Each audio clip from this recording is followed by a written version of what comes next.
मित्रों नमस्कार, मैं हूं राकेश कुमार। आप देख रहे हैं मताभिमत। शहर में भीड़ बढ़ती जा रही है। उस भीड़ बढ़ने का कारण क्या है?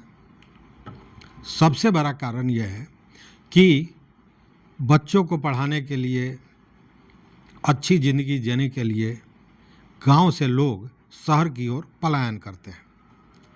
भले गांव के 1 बीघा ज़मीन को बेचकर शहर में वो मुट्ठी पर ज़मीन 2 कट्ठा 4 कट्ठा तो छोड़ दीजिए, धूर में ज़मीन खरीदते हैं और अपना एक आशियाना बनाते हैं कि उनके बच्चे भी पढ़ सकें, शहर में रह सकें, शहर की सुविधा को प्राप्त कर सकें, इस व्यवस्था को देख सकें। लेकिन अब लगता है कि वो सड़क पर यही गीत गुनगुनाएंगे, उनके दिल से यही इन्हीं गीतों की 2 लाइनें निकलेंगी कि यूं खुद ही अपनी लाश कंधे पे उठाए हैं, यूं खुद ही अपनी लाश कंधे पर उठाए हैं, ए शहर के वाशिंदों हम गांव से आए हैं। जी, मैं ये इसलिए कह रहा हूं कि सरकार ने एक नियम बनाया है और उस नियम का सबसे ज़्यादा असर अगर किसी पर पड़ेगा तो गांव से ज़मीन बेचकर शहर में एक छोटा सा आशियाना बनाने का जो सपना रखने वाले गांव के सीधे साधे लोग हैं उन पर पड़ेगा। वो क्या है कि इतना असर देगा कि इस तरह की जज्बात निकलेगी लोगों से, यह समझने वाली बात है। देखिए, पहले क्या था?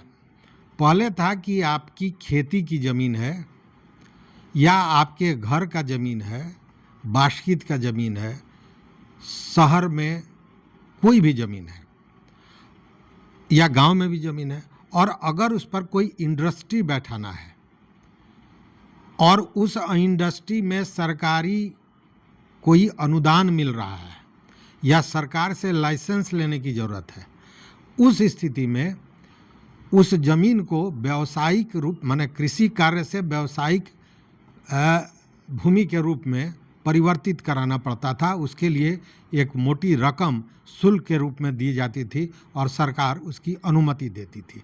लेकिन ये व्यावसायिक लोगों के लिए था, जहाँ ज़मीन को व्यावसायिक बनाना हो। लेकिन अब स्थितियाँ कुछ बदल गई हैं। अब ये कहा गया है, ये जो राजस्व एवं भूमि सुधार विभाग के सचिव हैं जय सिंह, उन्होंने एक बैठक की, समीक्षा बैठक की है और उस बैठक में ये बात फाइनल किया गया है। जो सूचनाएं मिल रही हैं उसके अनुसार ये बताया जाता है कि जो कृषि योग्य भूमि है उसको गैर कृषि प्रयोजनों के लिए संपरिवर्तित करने की व्यवस्था शुरू की जा रही है। और गैर कृषि का मतलब व्यावसायिक से नहीं है, यहाँ व्यावसायिक तो पहले से ही था। बैठक में ये तय किया गया कि कृषि भूमि से गैर कृषि प्रयोजनों के लिए संपरिवर्तन करने के लिए जो कानून है उसको लागू किया जाएगा। और ये परिवर्तन व्यावसायिक कार्यों के लिए केवल नहीं है।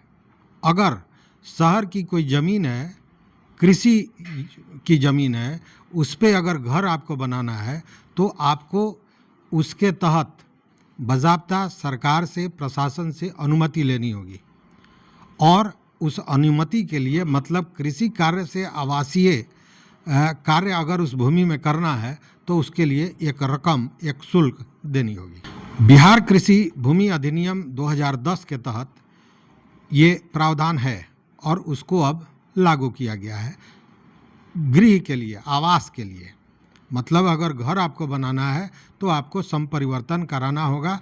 लेकिन एक बात ज़रा अचंभित करता है, ज़रा आप ही बताइए कि शहरों में जो भीड़ पैदा हो रहा है उसमें शहर में कृषि योग्य भूमि कहाँ से मिलेगा?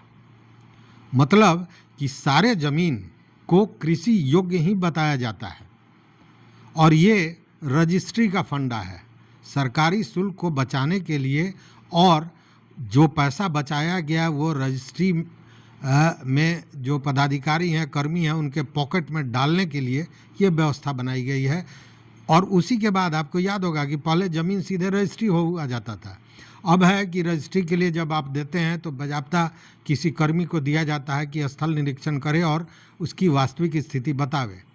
सारा चीज़ कागज़ में होता है, ऐसा कुछ नहीं है। चूँकि ऐसा मैं दर्जनों प्रमाण दे सकता हूँ जिसमें किसी ज़मीन पे घर बिका है, बाज़ाब्ते उसका निरीक्षण किया गया है और उसमें दिखाया गया है कि वो कृषि योग्य भूमि है। इसलिए कि अगर पहले से घर है तो एक तो घर का शुल्क होगा, चूँकि घर की भी रजिस्ट्री होगी, और साथ में वो आवासीय ज़मीन होगा तो रजिस्ट्री का शुल्क बढ़ जाएगा। तो ये कहानी पुरानी है और ये लगातार चलता रहा है। ये भ्रष्टाचार कभी रुका नहीं है। रजिस्ट्री में तो आप जानते हैं कि क्या होता है, वहाँ कहते हैं कि दीवार भी पैसा वसूल लेता है। खैर, अब ये चीज़ें लागू की जा रही हैं। तो सबसे बड़ी बात है कि शहर में तो कोई भूमि है नहीं, कम से कम कृषि कार्य के लिए तो नहीं है। मतलब जो ये फंडा चल रहा है, जो ये नीति है, जो ये भ्रष्टाचार की गंगोत्री का ये जो तरीका है, जो धरातल है, जिसमें सारे ज़मीन को कृषि योग्य बताया जाता है और उसके बाद रजिस्ट्री होती है। अब ये तो रिकॉर्डेड है कि ये ज़मीन कृषि योग्य है। अब उसमें कोई भी नया घर बनाने जाएगा तो उसे, अब ये जो बिहार कृषि भूमि अधिनियम 2010 है, उसके तहत जो ये बातें सामने आई है, जो नियम लगाए गए हैं, उसमें उनको संपरिवर्तन कराना होगा। इसके लिए राजस्व एवं भूमि सुधार विभाग से उनको अनुमति लेनी होगी। अब राजस्व एवं भूमि सुधार विभाग से अनुमति लेनी होगी। ये वही विभाग है कि सर्वे में जिसको लेकर तमाम तरह के भ्रष्टाचार के मामले चल रहे हैं। अब आप सोच सकते हैं कि एक शुल्क सरकार को देना होगा, एक शुल्क भ्रष्टाचारी जो लोग हैं, बहुत से लोग हैं, सारे नहीं हैं लेकिन बहुत से लोग हैं, ज़्यादातर हैं, उनको उनकी पॉकेट गर्म करनी पड़ेगी। तो मतलब इसीलिए हमने कहा कि यूँ खुद ही अपनी लाश कंधे पर उठाए हैं।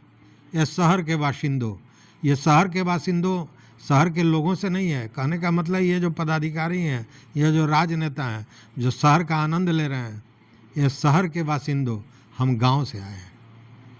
अब जरा देख लीजिए कि राजस्व एवं भूमि सुधार विभाग में जो भ्रष्टाचार है, इसकी कहानी तो खुद मंत्री महोदय कह रहे हैं, कई बार कहे, कई लोगों पर उन्होंने कार्रवाई भी की।